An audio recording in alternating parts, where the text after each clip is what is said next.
12ই জানুয়ারি বিশ্ব পরিব্রাজক বীর সন্ন্যাসী স্বামী বিবেকানন্দের 163তম জন্মজয়ন্তী। মহাসাড়ম্বরে সরকারি এবং বেসরকারিভাবে বিভিন্ন অনুষ্ঠানের মাধ্যমে দিনটি পালিত হয়। রক্তদান, বস্ত্রদান, অন্নদান, অঙ্কন সহ নানান ধরনের অনুষ্ঠানের খবর পাওয়া যায়। সেরূপ খয়রাশোলের বিশিষ্ট সমাজসেবী মাধব চন্দ্র লাহা ও গ্রামবাসীদের যৌথ উদ্যোগে পাঁচরা থেকে খয়রাশোলের রাস্তায় লোকপুর বাবুইজয়ী রাস্তার সংযোগস্থল সম্মুখে বিশ্ব পরিব্রাজক বীর সন্ন্যাসী স্বামী বিবেকানন্দের আবক্ষ মূর্তিতে মাল্যদান ও পুষ্পার্ঘ্য নিবেদন করে শ্রদ্ধার্ঘ্য নিবেদন করেন। পরবর্তীতে স্বামীজির স্মৃতিচারণ তথা ওনার জীবন বৃত্তান্ত এবং বাণীগুলোর ওপর আলোকপাত করেন উপস্থিত অতিথিগণ। উপস্থিত ছিলেন খয়রাশোল ব্লক সমষ্টি উন্নয়ন আধিকারিক ডক্টর সৌমেন্দু গাঙ্গুলি, খয়রাশোল থানার ওসি শেখ কাবুল আলী, পাঁচরা গীতা ভবনের অধ্যক্ষ স্বামী সত্যানন্দজি মহারাজ, অবসরপ্রাপ্ত শিক্ষক সোমনাথ মুখার্জি, শিক্ষক প্রদীপ মণ্ডল, লোকশিল্পী নারায়ণ কর্মকার, ডক্টর সরোজ পণ্ডিত সহ বহু বিশিষ্ট ব্যক্তিবর্গ। সমগ্র অনুষ্ঠানটি সুচারুভাবে সঞ্চালনা করেন পশ্চিম বর্ধমান জেলা থেকে আগত সমাজসেবী মনোজ গাঙ্গুলি। এদিন অনুষ্ঠানে উপস্থিত সকলকে ডায়েরি, কলম দেওয়া হয়। পাশাপাশি কিছু অসহায় মানুষদেরকে শীতবস্ত্র প্রদান করা হয় আয়োজকদের পক্ষ থেকে। Bureau report, Birbhum news. 163তম জন্মজয়ন্তী উৎসব বীরভূমের খয়রাশোলের টেমারটার মোড়ে স্বামীজির মূর্তি আমাদের মাধব লাহা উদ্যোগে এখানে এই মূর্তি বসেছে। আজকে আমাদের ব্লকের বিডিও সাহেব ওসি সোমনাথ চ্যাটার্জি মহাশয় এবং আরও অনেকে ছিলেন।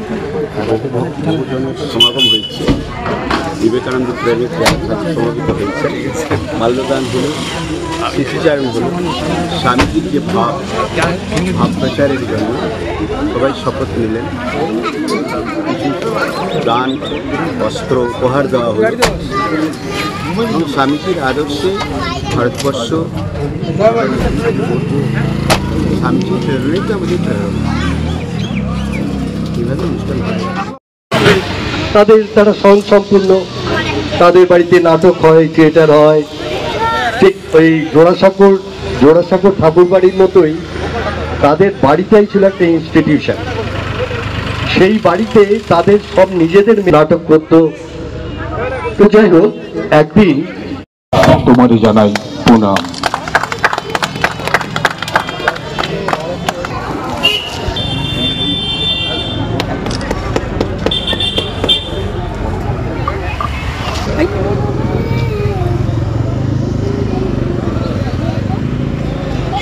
পরিবেশন করবেন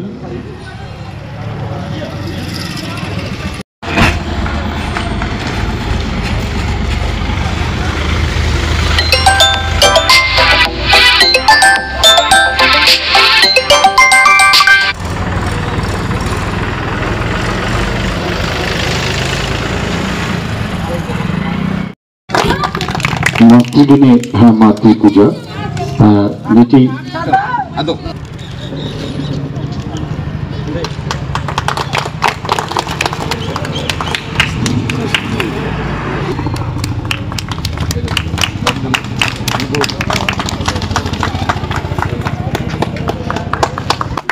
বিশ্বজিৎ ঘোষ।